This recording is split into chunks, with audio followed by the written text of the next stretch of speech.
పెద్దపల్లి జిల్లా కలెక్టరేట్ ఎదుట కార్మిక రైతు వ్యవసాయ కార్మిక సంఘాలు ఆందోళన చేపట్టారు. కేంద్రం తీసుకొచ్చిన కొత్త లేబర్ కోడ్స్ కార్మిక వ్యతిరేకమన్నారు. 2025 శ్రమశక్తి నీతి పాలసీని ఉపసంహరించుకోవాలని, ఉపాధి హామీ పథకాన్ని విస్తరించాలని డిమాండ్ చేశారు. కేంద్రం స్పందించకపోతే ఫిబ్రవరి 12న దేశవ్యాప్తంగా బంద్ నిర్వహిస్తామని హెచ్చరించారు.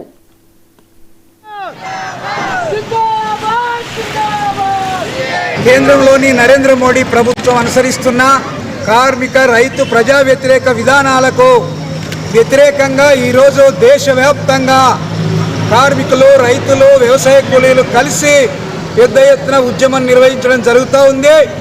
ఇందులో ప్రధానమైనటువంటి డిమాండ్లు కార్మికులను యజమానులకు బానిసలుగా మార్చేటువంటి 4 లేబర్ కోడ్లను రద్దు చేయాలని, శ్రమశక్తి నీతి 2025 రద్దు చేయాలని, ప్రతి కార్మికునికి కనీస వేతనం నెలకు 26,000 రూపాయలు ఇవ్వాలని, పనిభారం తగ్గించాలని, అదేవిధంగా గ్రామీణ ప్రాంతాల్లో ఉండేటువంటి పేద ప్రజల ఉపాధిని హరించేటువంటి విబిజి రామ్ స్కీమ్ను రద్దు చేసి జాతీయ ఉపాధి హామీ చట్టాన్ని కొనసాగించాలని, ఇప్పుడున్నటువంటి సబ్సిడీ సంక్షేమాన్ని ఎగ్గొట్టే 2025 విద్యుత్ సవరణ బిల్లును రద్దు చేయాలని, ప్రభుత్వ రంగ సంస్థల ప్రైవేటీకరణ ఆపాలని, రైతులకు నష్టం చేసేటువంటి విత్తన చట్టాన్ని ఉపసంహరించుకోవాలని తదితర డిమాండ్లతోటి ఈరోజు ఈ కార్యక్రమం చేయడం జరుగుతూ ఉంది.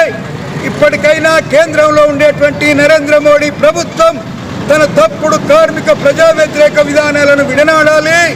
కార్మికులకు, రైతులకు, వ్యవసాయ కూలీలకు ఉపయోగపడే విధానాలు అనుసరించాలని డిమాండ్ చేస్తూ ఉన్నాం.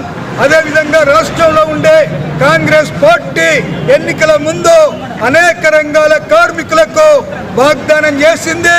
మేము అధికారంలోకి వస్తే పర్మనెంట్ చేస్తాం, వేతనాలు పెంచుతామని అనేక రంగాల కార్మికులకు హామీ